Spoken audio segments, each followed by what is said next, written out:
Hey y'all, it's your travel bestie Kat, and I have my new good friend Kerry here. Tell us a little bit about yourself. Where to begin? I have loved being in this sort of era of evolution, I think, that we're going through on the planet, because I would say my most, I don't know how to explain it. My reason really for being on the planet is to evolve. And that is my mission first and foremost. And then how I spread that to others around me is just what comes next. Nice, because you say stop fixing problems and start creating new realities, right? Yeah. What does that actually mean? Well, I've just had so many experiences in my life where I think we're very much taught how to fix problems. No matter what is happening, whether it's a problem in our health, a problem in our relationship, a problem in our business, that we have to focus on, how do we fix it? And then when we fix it, that usually creates just another problem behind it, rather than, what's just something completely different that I can create that makes that problem non-existent anymore. So I've done that numerous times with stuff that I've had going on with my health or my body. I had tons of autoimmune issues, and I figured out I looked at what was the root of that, like what was my body trying to tell me. And when I came to a conclusion about that, the autoimmune didn't need to be there anymore, because it didn't need to be giving me that message anymore. Or I had the knee issue before I climbed Kilimanjaro, and when I listened to what my knee was trying to tell me versus how do I go to PT and how do I get a massage and go How do we push MRI, through? Yes. How do I push through? And when I really listened to it, it was just telling me to listen to it, stop pushing through the pain and actually listen to it as a conscious being. And when I started to do that, it transformed and no knee pain needed to be there anymore. Nice. Leaders, they get addicted to fixing problems, would you say? Absolutely. Yeah. How do we fix that? Absolutely. No. I mean, I think all of our main problems on the planet are, we don't look at really what's the root cause. We just try to put a Band-Aid on it, fix it, no matter what it is, homelessness, whatever. Yeah. It's how do we put a Band-Aid versus really how do we look at what is the root underlying root and create a new reality that just doesn't need, so that thing doesn't need to exist anymore. I like that. We really have so much more possibility available to us than we think we do. I like that. Now, how much of creating a new reality starts with changing the way we see ourselves?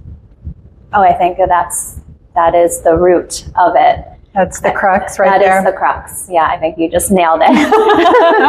I mean, anything that is, it is my belief and I can only speak from direct experience, my direct experience, that I am 100% creating my reality. So if there is something that is not working for me or not looking the way that I want to, if I do the inner work, that actually is what changes the outer reality. Okay. So we got to do a little work on ourselves.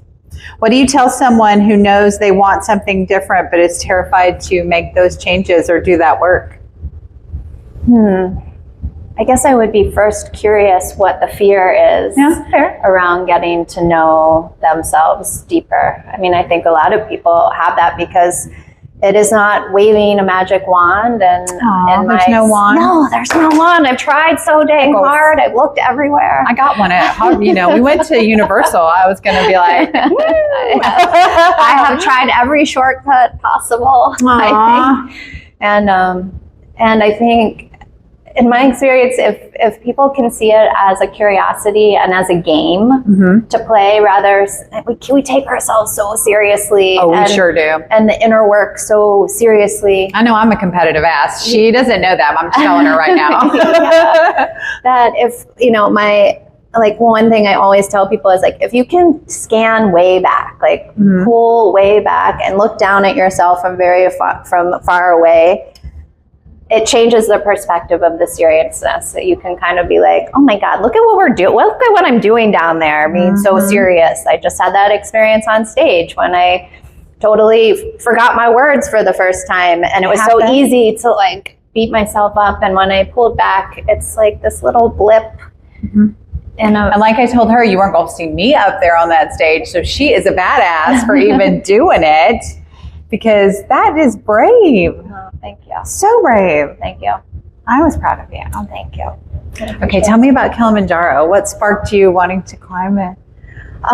So I have wanted to climb Kilimanjaro for a while. Mm-hmm. So that's actually a really cool story. And I was planning on doing it a while back, and then my mom was not doing great, and so I put it on the back burner, and I kind of forgot about it. And I turned 50 last year, and I decided it got sparked again. What do I want to do for my 50th birthday? And so I kind of put it out into the universe. I want to climb Kilimanjaro. I don't know how that's going to happen. And literally maybe a week later, I saw a friend of mine post on Facebook that she was turning 50 also and climbing Kilimanjaro. Shut up. So I called her. So that was like a universe saying, hey girl. Yeah. So I picked up the phone, I called her and asked, like, who are you going with? Any way I can maybe join you? And she said, yeah, like I'm putting it together. There's also one other group that is thinking about going. We're going to maybe combine. Okay. And I went to eWomen, actually. All right. A week later after that, and I had just recently joined. And so I was talking to somebody I didn't know that well, Kelly, and I asked her, what's the most exciting thing that you're doing next year? And she said, I'm climbing Kilimanjaro. Shut up. Okay, if God and the universe and Yahweh, everybody wasn't saying, girl. Yeah. So the other two pieces I wanted of that was the safari and to do some kind of community work when I was down there. And Kelly said, oh, I'm also going on a safari, and we're helping to build an elementary school. And so there was 6 of us that came together and did all 3 of those things. And it was absolutely meant to be, for sure. There's no getting around that. It was meant to be. That's why when my knee started hurting, I was like, let's not getting in my way of that. I love that. Okay, I talk a lot about stopping the habit of postponing joy and actually saying yes to travel and experiences. How does that idea connect with creating a new reality? So I think it again comes to the inner work. I don't believe that we find anything external to self. Like if we feel joy, we bring joy to the experience. So if you want to go do something, like notice if it brings you expansion or contraction, and if your body is telling you to go, there is something to listen to. Or if 10 people around you say, I'm going to go do X, and you've been talking about doing X, Kilimanjaro, you should probably go. I think always listening to all those little nudges, but we tend to be our own worst enemy and holding ourselves back from I would agree with that. Many safe problems that we create to not do things. We do make a lot of excuses, problems, like in quotes. To keep us from doing things. Why do we do that? But it's always in the mind. So if you start listening to your heart or your body, that will be more of like a guidance system than listening to what you're. What would you say to someone who's waiting for the right time? To make a change, to go on a trip, to celebrate their 50th and climb Mount Kilimanjaro? I think that is a conditioned response. We have been so conditioned to believe so many lies about, it has to be at this first time, or you have to be perfect before you do it. And so I think first question is always to ask, like, is that actually true? Fair. It's probably not. No. What do you remember was your favorite part about the trip? Of Kilimanjaro? For your 50th, I really, what is my favorite part? I loved getting connected with the people who, like the porter, the people who were supporting us. We had the most amazing team, and what they do to get us up there, what they carry to make us feel comfortable and safe and taken care of is crazy. And I actually still, just the other day, it was almost a year exactly. Nice. And I had left this this light that you could just turn. It wasn't a headlamp. It was like a light that you could put in your tent, or that would light the whole tent up. And I left it for Rama, who was kind of our main, he served us, he did all of our kitchen stuff. In the morning, he would come and bring us coffee or tea, like before it was even light out, to get us out of our tent, before we got out of our tents. And so I left him that light. And the other day, he sent me a picture of the light and said it was still working and how grateful he was. And I'm like, do you realize it was like literally almost exactly a year? And he's like, I know. So sweet. He probably planned it. Yes. He had a note. He planned that. And it was so sweet. So I have heard nothing but good things about the porters. Now, what's the rate? Like, how many people climb it and actually succeed? This is kind of a big deal, right? Oh, to be honest. Some people start and don't make it, right? Yeah, we had one woman in our group who didn't make it. And I honestly don't know like the statistic of it, but there are quite a few who don't make it, mostly because of the altitude and getting sick. Altitude on the way, sickness is a big the way deal. up. Like, did you go in early to get kind of acclimated? I did the 8-day. Okay. So we went really slow to get to the top. I didn't take any medication. Most of my group actually took like altitude meds. I definitely felt nauseous on the way up. And I've done mountaineering, but I hadn't really done high mountain climbing since my like late 20s. So I was curious how at 50 my body would acclimate. She doesn't look 50. 51 now. It's not true. She's lying. And so yeah, there was definitely some people who turned around. Okay. Yeah. And do they give you like an idea of what to pack for such a adventure? Yes, exactly what to pack. You have to have exactly like the right weight. I was going to ask, is it like the safari where they weigh the bag, weigh all the things? Yeah. Yeah. And one thing that really surprised me, because they tell you to bring a duffel bag that has straps on it. Okay. And what I had and visualized was that the porters would have my bag on their back as a backpack. But no, they are carrying like a whole nother huge thing of backpacks of like their own backpack tied up, and then they carry our bag on their head. So you have one porter to one person? Or? Yeah, you have like your individual porter the whole time that carries your bag every day. Yeah. But they're also carrying a ton of other stuff as well on their back, and then our bag on their head, and it is not an easy job. What was the weather like? We had the most amazing weather. Okay. Yeah, on the final climb night, I was worried because I get really cold. Yeah. And even though I live in Colorado. And so I was worried about my hands and feet and stuff. And they said it could be really windy as well, that usually it's really windy. It was almost a full moon. And so we didn't even use headlamps the whole way up, except for like the very end when the moon went behind the mountain. And it was so beautiful. There was barely any wind, and it was quite warm. I mean, it was cold. I mean, I still had like a down jacket on and like everything the whole time. Or 40s? No, it was colder than that. Like probably even in the 20s, but there was no wind. Okay. But no wind. So that takes a little bit of the bite out of it, I guess. Yeah, it was lovely. Okay, so when you're not going on adventures where they have to weigh your bag, are you an overpacker like myself, or a carry-on girly? The packing part was the most stressful part for me. That's what I'm thinking. Yeah, it was terrible. Yeah, I want to go on a safari, and they do the same thing with that too. You're like limited on the size of your bag and everything, and I'm like, I don't know, how's that going to work? Yeah, that was literally the most stressful part. If I can't sit on the suitcase to zip it, I don't know that I can go. No. I mean, if there was one thing I prepared the most for, it was shopping, packing, getting the things, deciding what to take out.